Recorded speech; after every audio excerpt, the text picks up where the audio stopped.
সাবেক প্রধান বিচারপতি জনাব ABM খায়রুল হককে অবিলম্বে গ্রেপ্তার এবং বিচারের মুখোমুখি করতে হবে। আপনারা জানেন, বিচার বিভাগের প্রত্যক্ষ সহযোগিতা পলাতক শেখ হাসিনা দেশে ফ্যাসিবাদ প্রতিষ্ঠা করেছিল। বিচার বিভাগ তাদের উপর অর্পিত সাংবিধানিক দায়িত্ব পালন করলে গণতন্ত্র ধ্বংস হতে পারত না। বাংলাদেশের বিচার বিভাগ ও গণতন্ত্র ধ্বংসের মূল কারিগর সাবেক প্রধান বিচারপতি জনাব ABM খায়রুল হক। অজ্ঞাত কারণে অদ্যাবধি তাকে গ্রেপ্তার বা বিচারের মুখোমুখি করা হয়নি, অথচ তার বিচার বাংলাদেশের জনগণের ছিল গণদাবি। এক্ষেত্রে আইন ও স্বরাষ্ট্র মন্ত্রণালয় আজ পর্যন্ত কোনো উদ্যোগই গ্রহণ করেননি। এটা খুবই দুর্ভাগ্যজনক। জাতির আশাহত হয়েছে এই কারণে।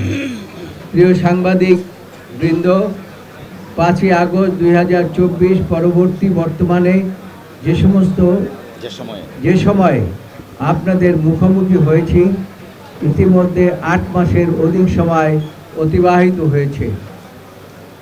বর্তমানে অন্তর্বর্তী সরকার রাষ্ট্রের দায়িত্ব গ্রহণের পরপর সুপ্রিম কোর্টের আপিল বিভাগ ছাত্র জনতা এবং গণতন্ত্রকামী আইনজীবীদের আন্দোলনের মুখে ফ্যাসিবাদ মুক্ত হয়।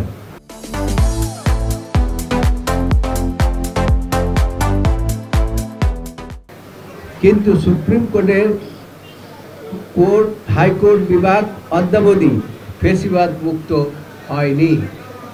ইতিমধ্যে দুর্নীতিগ্রস্ত ও ফ্যাসিবাদী 12 জন বিচারপতিকে বিচার কার্য থেকে বিরত রাখার ঘটনা ঘটেছে। আমরা এই পদক্ষেপকে ইতিবাচক হিসাবে গ্রহণ করেছিলাম। আমাদের প্রত্যাশা ছিল এই প্রক্রিয়ার অংশ হিসাবে হাইকোর্ট বিভাগের যে সকল বিচারপতি বিগত আওয়ামী ফ্যাসিবাদী আমলে আমাদের বিচার বিভাগকে ধ্বংস করে আওয়ামী লীগের এজেন্ডা বাস্তবায়নে সরাসরি জড়িত ছিলেন, তাদেরকেও অপসারণ করা হবে। প্রিয় সাংবাদিক ভাই ও বন্ধুগণ, আপনাদের নিশ্চয়ই মনে আছে 2018 সালে জাতীয় সংসদ নির্বাচনের আগে বিএনপি চেয়ারপারসন বেগম খালেদা জিয়া সহ বিভিন্ন সিনিয়র নেতৃবৃন্দকে নির্বাচনে অযোগ্য ঘোষণাকারী বিচারপতি বহাল তবিয়তে রয়েছেন, অথচ নির্বাচনে অংশগ্রহণ করাটা ছিল তাদের প্রত্যেকের সাংবিধানিক অধিকার। আওয়ামী লীগকে প্রতিদ্বন্দ্বিতাহীন নির্বাচনী বৈতরণী পার করানোই ছিল এ সকল বিচারপতির মূল উদ্দেশ্য। পৃথিবীর সকল সভ্য দেশে কোনো নাগরিকের বাক স্বাধীনতা হরণ করা হয় না, অথচ এই সুপ্রিম কোর্টের হাইকোর্ট বিভাগের একাধিক বিচারপতি বিএনপির ভারপ্রাপ্ত চেয়ারম্যান জনাব তারেক রহমানের যে কোনো ধরনের বক্তব্য মিডিয়ায় প্রচারের উপর নিষেধাজ্ঞা আরোপ করেছিলেন।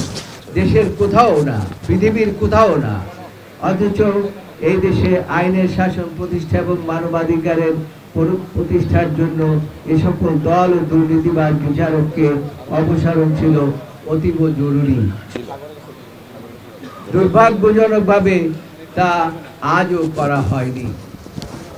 প্রিয় সাংবাদিক বন্ধুগণ, বাংলাদেশে গণতন্ত্র পুনঃপ্রতিষ্ঠা, আইনের শাসন, মানবাধিকার রক্ষায় আমরা অবিলম্বে উচ্চ আদালত এবং নিম্ন আদালতের ফ্যাসিবাদের দোষর ও চিহ্নিত দুর্নীতিবাজ এবং দলবাজ বিচারকদের অপসারণ দাবি করছি। পাশাপাশি বাংলাদেশের বিচার বিভাগ গণতন্ত্র ধ্বংসের মূল কারিগর সাবেক প্রধান বিচারপতি জনাব ABM খায়রুল হককে অবিলম্বে গ্রেপ্তার এবং বিচারের মুখোমুখি করতে হবে। এই খায়রুল হকের কারণে যত হত্যাযজ্ঞ এই বাংলাদেশে যত গুম খুন যা কিছু হয়েছে সব কিছুর মূল হোতা হচ্ছেন এই খায়রুল হক। কাজেই তার বিচার অবশ্যই হতে হবে, এবং না হলে পরে জনগণ তার বিচার করবে অবশ্যই।